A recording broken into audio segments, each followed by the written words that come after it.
Rainbow Warriors to me is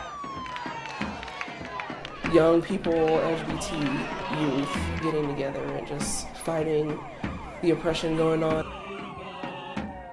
It was really my stepping stone towards I feel my real happiness and my real healing. I'm doing the work that I love. I'm following my heart.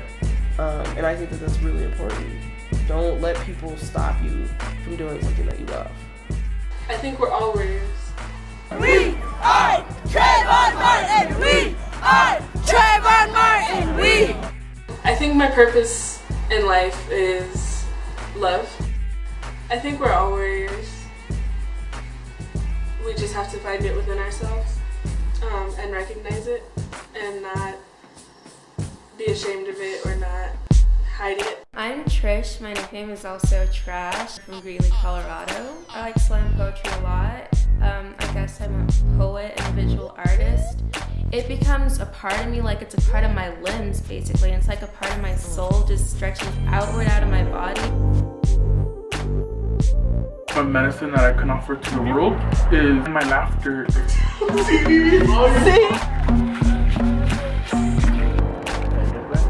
Good, and you? If you're ever in that situation where you feel like you have to end it, remember, in the darkest of places, in order to get out of it, all we have to do is turn on the light. To remember to turn on that light.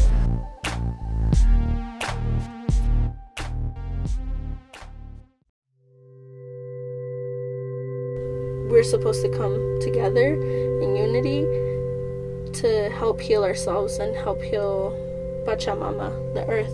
We need you, and each step that you take on the earth is like medicine to everyone. My name is Mimi Madrid, and I'm originally from El Paso, Texas, Chucuslan, Turtle Island. I'm a cosmic being.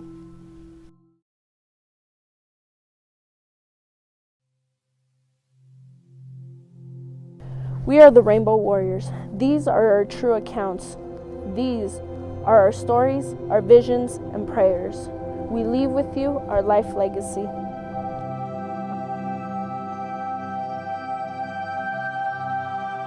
I never knew what was happening in my life.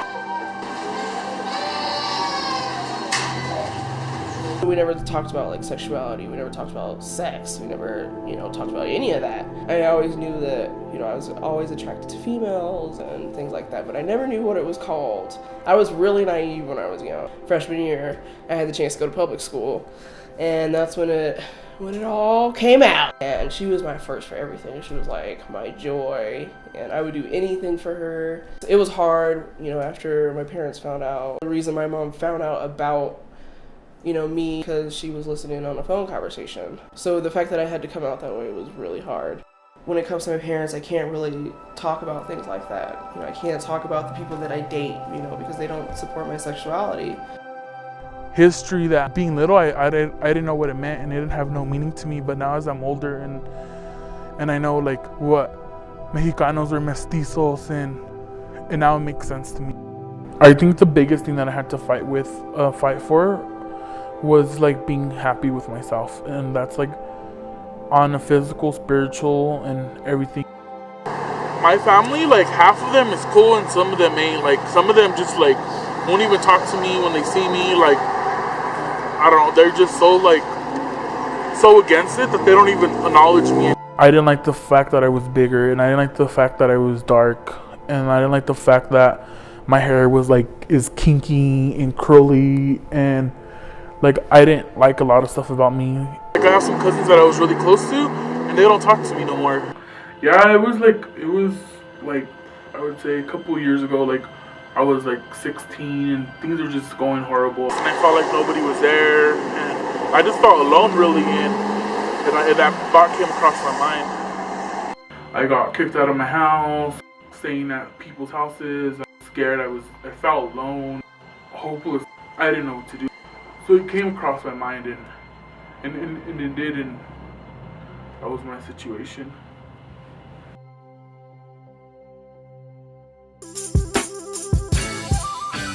I remember moving here when I was like in my formative years. First moved to Denver and I was just like, I don't know. This was like around 6th grade. I remember my mom, she moved us out in La Federal to like Littleton, a school that was like mostly all white students. It was just a really shocking experience because I remember being made fun of because I had just moved from Texas and I still said y'all. I'd hear people saying hi, you know, like some really messed up racist things. I've always looked pretty gay all my life. I've looked como una niña rara, like something different, you know. And so like being brown, being Mexicana, and like also being queer,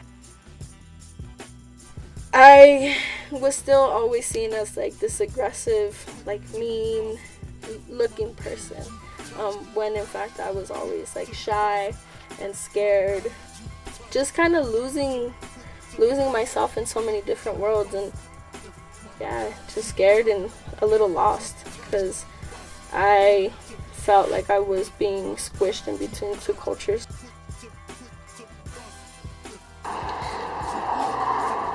I like that I have to have balance in my life. If I'm not balanced, I get sick physically. I think that's what like everybody has to do in life, is stay as positive as possible. And when you can't, find a reason to. There's so much more that people have to take into consideration when talking about a subject like so touchy as suicide, and I think that's what Rainbow Warriors is trying to do. We're trying to like shine some light on it and trying to see like a more positive way of life. I think we all have our own story. When I was 14, I just got out of middle school. I was going into high school. Like my home, my family was changing. And not only was that changing, but I was noticing like changes in other people. People going through puberty, me being more attracted to people.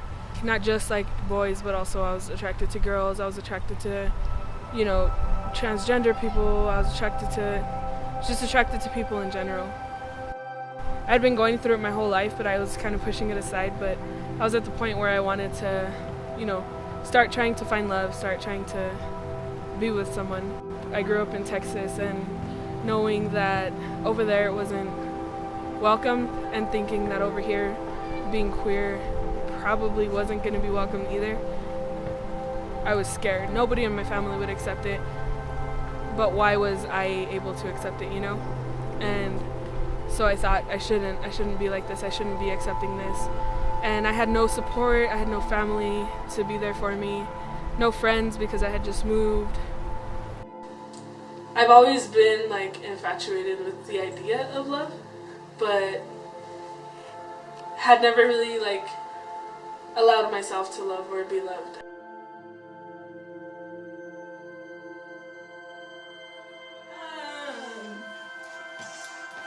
So we'll set the world on fire. We can burn brighter than the sun.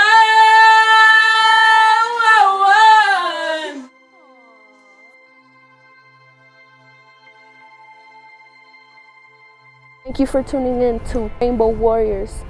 Remember the message. We carry a fire so deep within us, and we need to share that fire with other people.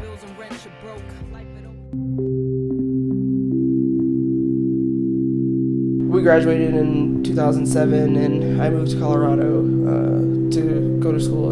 She followed along. Everything was all fine and dandy, and before the summer was over, it was her and I were just, our relationship was shit.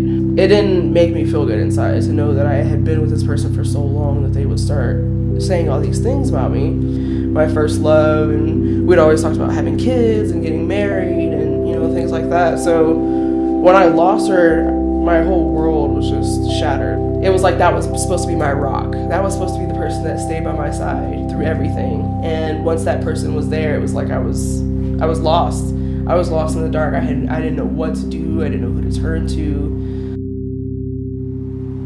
at that point I was just like,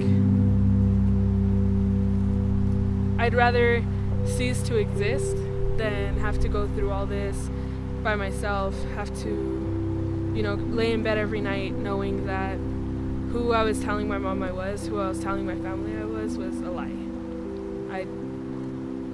And I don't like to lie. He's a bigger guy like me, whatever. One day we were just all chilling and he wanted to like, and he was sad and I was like, what's wrong? And then he's like talking about like wanting to kill himself and I'm like, why? Like, why? What's the reason? Why? He's like, I'm just not comfortable with my body, with me. I would always tell him like, you're beautiful no matter what, like fat or not. I told him like, I can tell you as many times as you want that you're beautiful, but until you believe it yourself, then te chingas tú ahí, like that's like, you're not gonna believe it. I think growing up and then realizing that you're queer and like being younger, it's like it's scary at first. You're scared, you feel like you're different, and then like having people in your family, like your older cousins and your uncles, like being like, oh, fags are disgusting, or she just never had some good penis in her or whatever. And I think growing up with those mindsets and that behind your head is what makes us insecure. I kind of feel alone sometimes. There's not much of a community in that sense, like just a bunch of brown queer folk.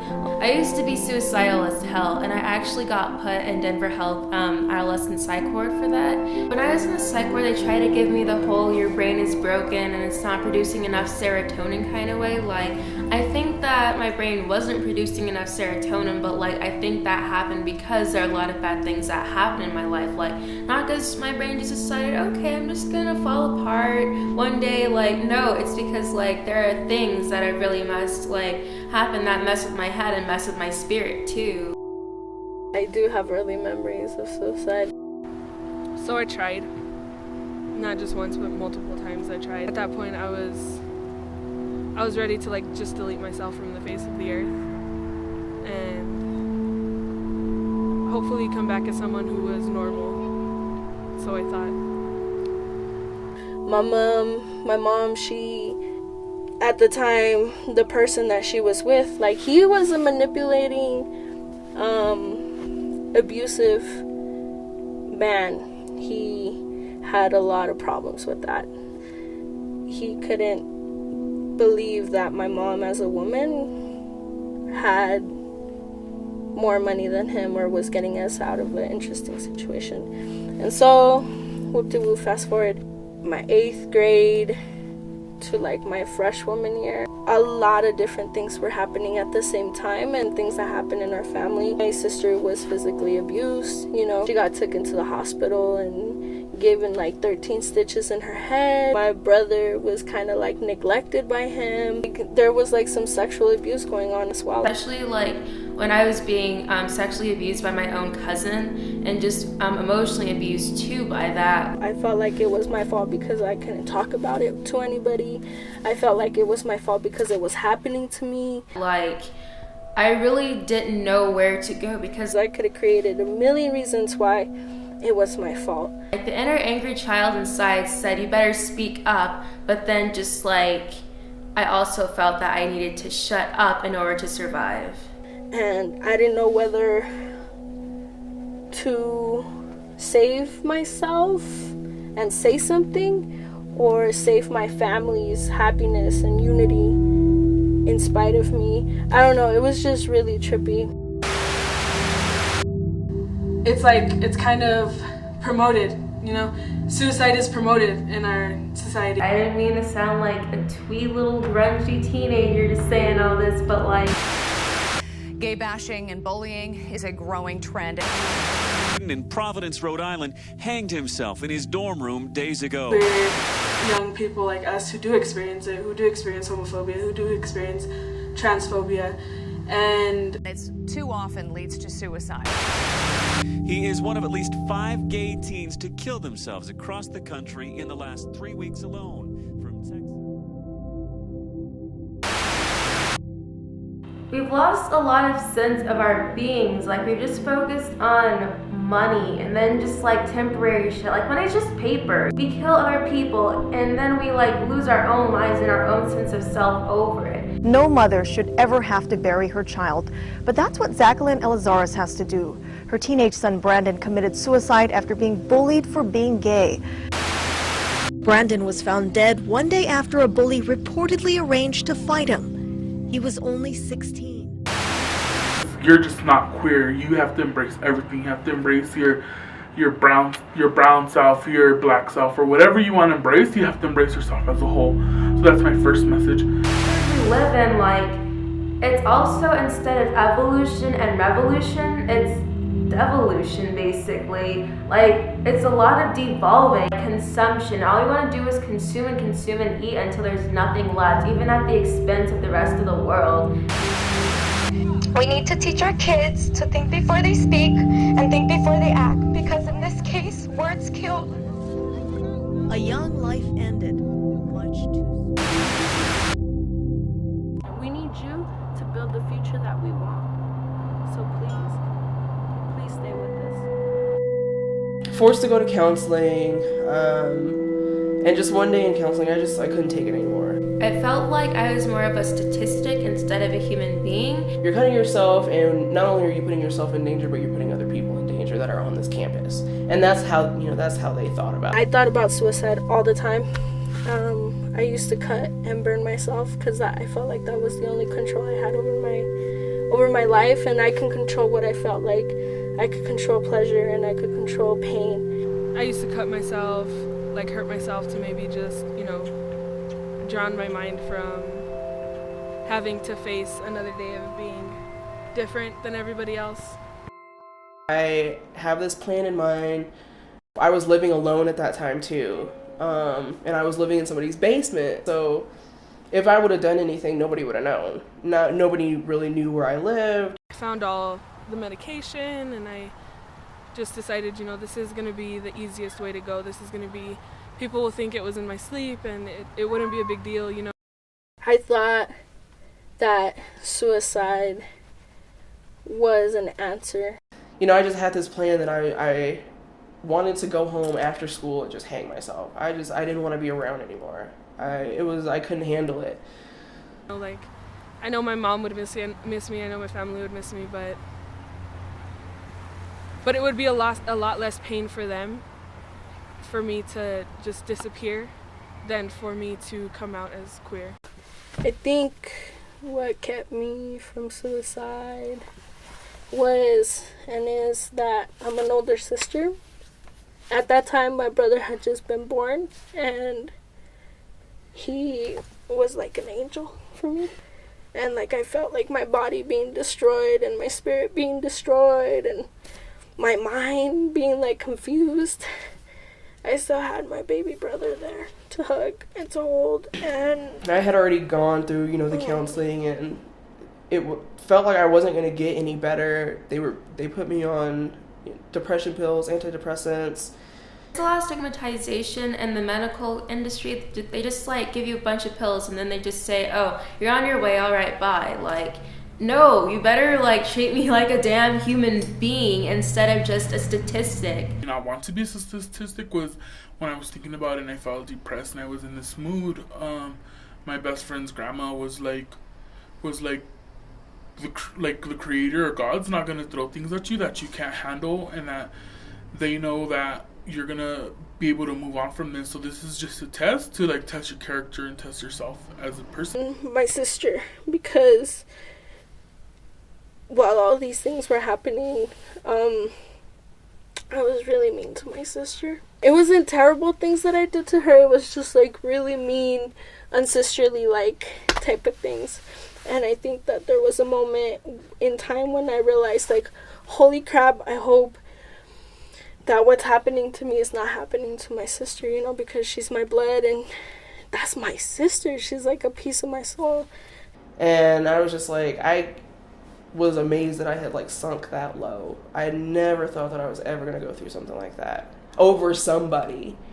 It's not guaranteed that every person that you love isn't going to hurt you, but it's taking that risk that makes it worthwhile. A lot of times it's kind of inevitable to feel down and to have somebody bring you down, but a lot of times you just have to disregard them and then just like focus on you as a person and what you can do for yourself and how you can like take care of yourself. You don't have to love yourself to take care of yourself. Like, you just have to take care of you. And I had to do it alone. That was the thing. Like, I had nobody here as far as, you know, family. Yeah, I have that experience, and to know that I had even gotten that low. I still felt like too scared to lose my life, too scared of what if I could breathe another breath, you know. I didn't want to give that up if I didn't have to. I felt like the shit that I was going through could kill me. I'd rather that kill me than myself, than take myself out. If there's already been so many things trying to take me out since day one, that's when they win. Whoever they is. The evil forces, the dark matter. If you're thinking about suicide, get some help. Reach out. Your life is sacred. The wind, listen to it. It has messages for you. I have so much to say, but I don't really know how to say it. Like, the first thing is you're not alone. Like, no matter how shitty you may feel right now, like, there's always gonna be somebody out there who loves you. There's always gonna be somebody out there that just wants to take you in and just like rain down on you with love. It reminded me that I wasn't alone, because if I was alone, then I wouldn't be at their house and I wouldn't have their support financially and emotionally and in every single way. And it just took her, like, her words of encouragement, her like care, her nurturing. The turning point for me was finding LOV, Latinas Division, and finding Mimi. Some kind of way I ended up meeting my friend Rainbow. One night I was, you know, just happened to be kicking it at her house and hanging out, and she was like, oh, I have to get ready to go to this meeting. And I was like, well, what meeting? And she started telling me about branching seeds of resistance. For some reason or another, something in her eyes, something in her soul told me that I can trust her. And she ended up being like one of my best friends, my sister. I just really realized that, like, I really need to keep in mind that there are people out there who do love me. I do have a community. I just have to find it. And as soon as I find it, I have to embrace it. Like, that's vital to my survival. She literally, like, she saved my life. She told me that I have to be true to myself no matter what. Like, she told me her story. She told me how it was for her, and our parents grew up in the same, you know, in the same environment, the same way. So I knew that if she could do it, then I could do it. So I did. We're young queer people in the community, and we just go out there and we have our voice heard, and we do a bunch of different projects, and I want to see what this is all about. You know, I wanted to make more friends, I wanted to meet more people, and I really wanted to feel like I belonged somewhere. I came out to my mom when I was 15. I told her, you know, I was queer. I didn't tell her how queer I was. Told her on a scale of 1 to 10, I was a 2. I'm a 10. I'm an 11. You know, I had to come out to my mom like 3 more times because it was like she didn't believe me or she didn't want to believe me. And it was not easy. And at that point, that's when, again, you know, all the suicidal thoughts came back, everything came back. I know I'm not alone, and I always come across people who have like dealt with anxiety, suicide, etc. This time around, I had somebody to help me through it. I don't know, it's just kind of like a sort of magnetism, because when you've gone through it, like, you just can kind of like pick up sometimes when you talk to somebody, and then they pick up on you too, and then you just like bond over it. Finding my other family is really what made it a lot easier the second time around. I made it a lot, and the third time and the fourth time around, and makes it easier today. You build family, not just like the one that you were born into, but your preferred family is number one through allowing yourself to be vulnerable. Instead of me being forced to go to counseling and do healing that way, this was my way to be able to heal myself, was being involved in the community and meeting these people. It's a family. It's not like your family at home. It's a lot more open, a lot more chill. We love each other. A family is that no matter who walks in that door, they can come walk in with all their identity, and not just that one identity of this is just a gay group, because it goes beyond that. When I'm with my fam, my folks, like, that's when I really feel that I'm an actual person. I'm not invisible. I'm not a ghost. Like, I'm me. This is awesome. Like, I can't believe an organization like this exists. And they're so young. They're, youth my age. They're queer. They're excited. They're happy. It opened up a new light for me.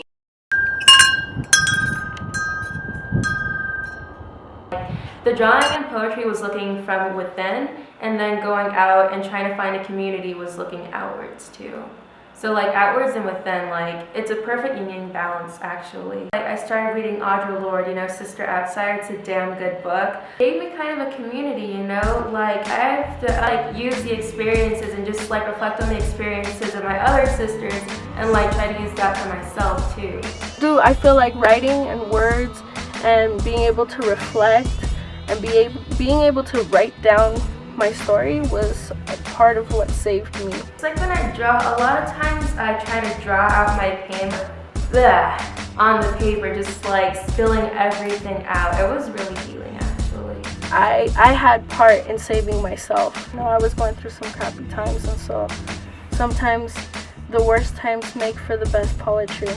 Food is a big part of healing for me, just because I love it. And I don't know, it definitely keeps me balanced, not just physically and digestively, but also mentally and emotionally.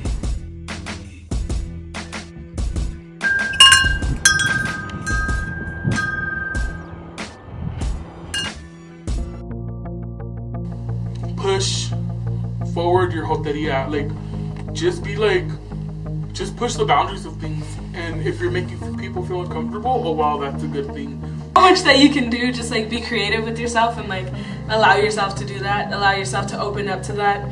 Don't be afraid of what other people are going to think about you, because in the end it's you, Don't ever think that because other people feel uncomfortable because of who you are, that you're wrong. No, they're wrong maybe, because they need to learn how to accept you. As I was in the psych ward and as I was really talking to people and getting out there, I do realize there is a spiritual aspect to us as human beings. There's also a spiritual aspect to nature and non-human animals.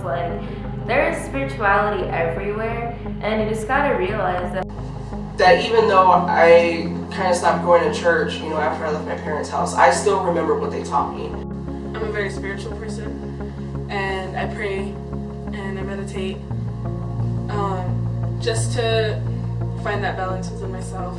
And the Creator made us to be connected is everything. Because we need to remember that we're connected and that we're all related. Or else then that's when we feel alone. That's when we feel lonely, when we're not connected. That was really my stepping stone towards I feel my real happiness and my real healing. To love yourself completely it's the most beautiful journey and the most beautiful reward in the end. Loving yourself for being queer, loving yourself for being young or old, or however you walk this earth. One love, one family, one heart. We share these experiences, and we got to do this so that generations continue to survive as well. Your life is sacred. The wind, listen to it. It has messages for you. What's the message to all the young rainbow warriors on this earth, on this planet is opening your heart and opening your mind to new ideas and to yourself. Things are going to happen in life because it's life, but you have to figure out ways to just get through it and keep pushing. being a rainbow warrior is the tears of our ancestors who fought so hard for us to be where we're at today.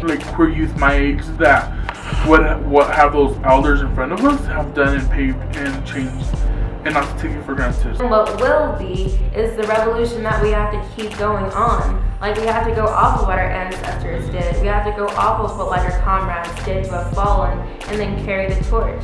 Fight for liberation. Fight for your own liberation and the liberation of your brothers and your sisters, and your family and your community and our earth. Our elders, or what you want to say, our queer abuelas and our abuelitos, that we owe it to them to be the fucking most flamboyant jotas out there and dress however we want, and we owe them at least that.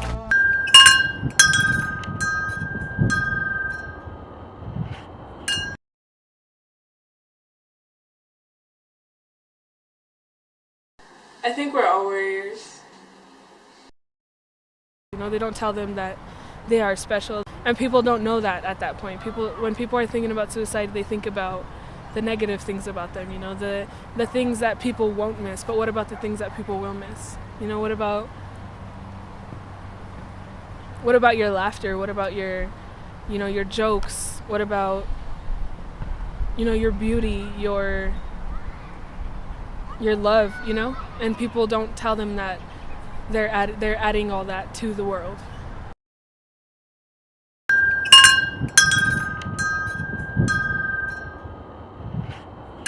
A rainbow warrior is exactly the embodiment of that, and it's basically the embodiment of this. It's like love and the solidarity fist. Because we're social creatures that build and live off of one another. So why can't it be our nature to create instead of destroy? How come it can't be our nature to love instead of hate and exploit each other? Come on, dude, wake the hell up. I think what's so special about this neighborhood, about this land, and about this neighborhood, this barrio, this hood, was that I learned a lot about myself from my ancestors who are what the word Chicano means, and realizing that I was queer, and this is where I accepted it. A lot of what makes me today is here, or was here on this land.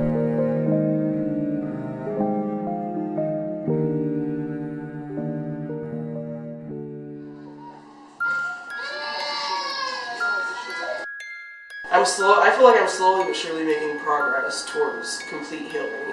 It amazes me that I'm standing here today, you know, and I look back and I think about where I've gone and where I hope to go, and it's amazing, you know, to just know that I made it through. I didn't have to become another statistic.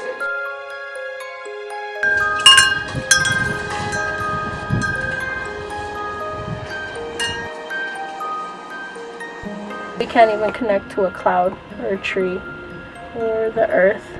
You know, when we can't connect to our neighbors, that's when we feel alone and lonely. You know, we all have a different story, but please keep going. Please keep praying and keep breathing and keep dancing and keep walking and keep loving and keep picking flowers and keep planting flowers and just keep on keeping on, because we need you. Your life and your spirit and your breath helps grow this earth, and so we need your spirit and we need your strength. And so yeah, until we meet and we build, I'm excited to meet you.